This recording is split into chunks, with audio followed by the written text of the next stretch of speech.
menuju podium menyampaikan visi, misi, dan program kerja dengan waktu 4 menit.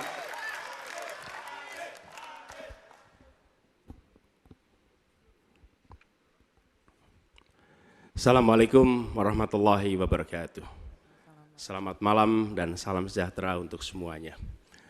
Bapak Ibu sekalian, saudara-saudara sebangsa, setanah air yang saya hormati, yang saya cintai. Ketika kepercayaan dari Ibu dan Bapak saudara sekalian diberikan kepada kami, maka kami insya Allah akan mengembalikan posisi Indonesia menjadi pelaku utama di dalam konstelasi global.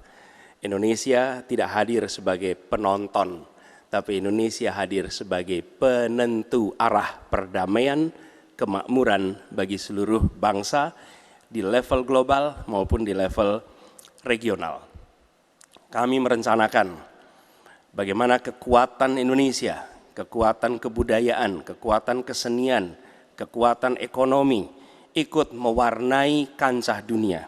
Kita ingin film kita, seniman kita, kuliner kita, diplomati kita, para diaspora kita menjadi fenomena dunia, hadir mewarnai kancah internasional.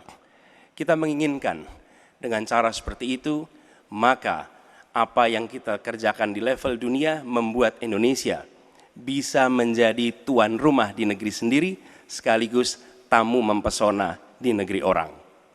Dan Presiden menjadi Panglima Diplomasi Indonesia.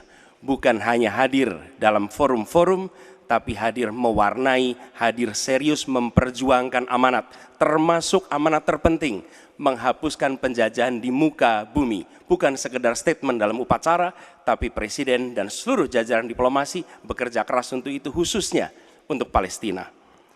Tapi dalam kenyataannya, kita bicara tentang pertahanan di sisi lain. Kita menghadapi tantangan yang tidak kecil. Dalam beberapa tahun terakhir ini, lebih dari 160.000 orang meninggal, bukan karena serangan militer, tapi karena serangan virus. HP kita, komputer kita, diserang oleh cyber attack. Lebih dari 800 juta cyber attack. Perdagangan manusia, perdagangan anak.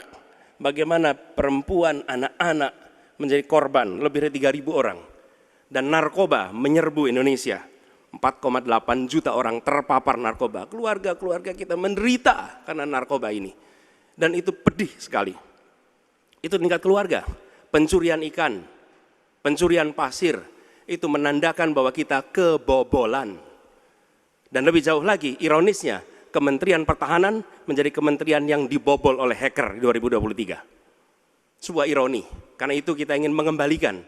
Dan 700 triliun anggaran Kementerian Pertahanan tidak bisa mempertahankan itu, justru digunakan untuk membeli alat-alat alutsista yang bekas. Di saat tentara kita lebih dari separuh tidak memiliki rumah dinas. Sementara menterinya punya, menurut Pak Jokowi, punya lebih dari 340 hektar tanah di Republik ini. Ini harus diubah. Tambah lagi, food estate singkong yang menguntungkan kroni, merusak lingkungan, dan tidak menghasilkan. Ini harus diubah.